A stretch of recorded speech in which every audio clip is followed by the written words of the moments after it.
Hello, our vlog for today is magluto tayo ng mashed buslahan.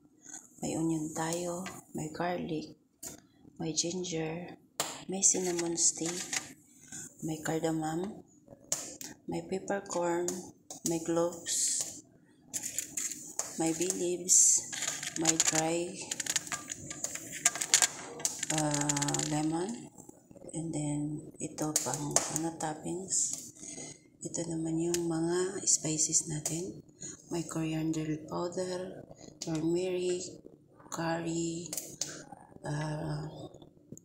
black pepper, ayan po, cumin.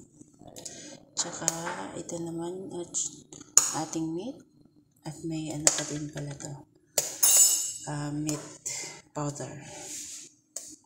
By the way, yung meat ko pala, pinakuluan ko na yan. At hinugasan ko ulit para yung excess na dumi malinis na. Now, start na tayo pag-isa.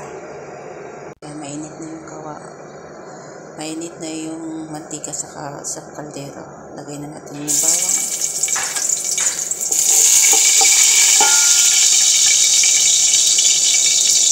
Tapos, sunod natin yung onion.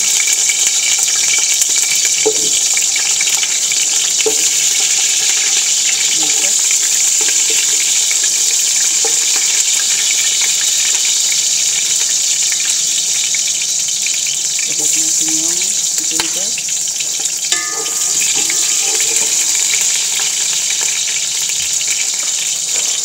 Sunod natin yung mga dry ingredients.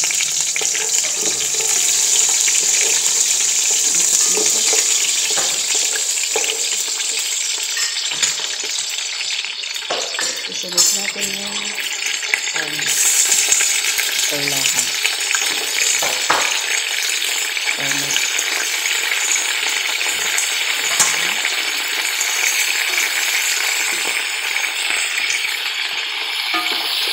Mitas lang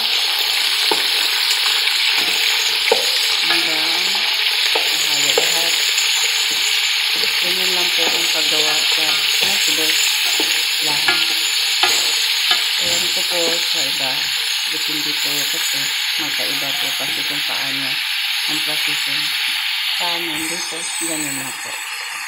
Tapos ilagay na yung mga powders.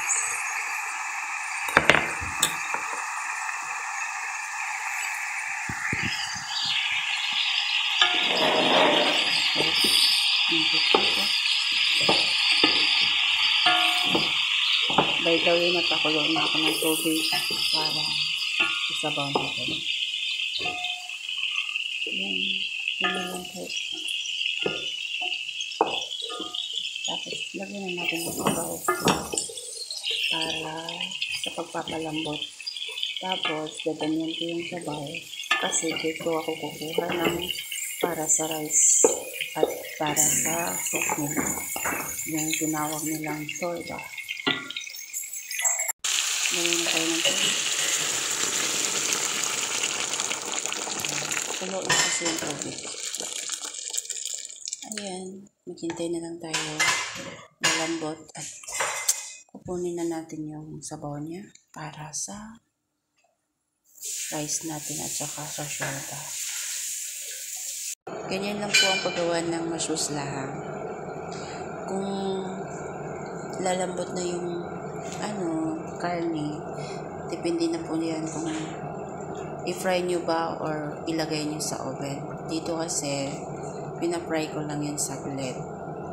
Tapos yung sabaw, dyan ako kukuha para sa kanin at para sa soup nila, yung tinatawag nilang shorba. Kung nagustuhan nyo man yung video ko, please subscribe and follow. Thank you for watching. God bless. Have a nice day.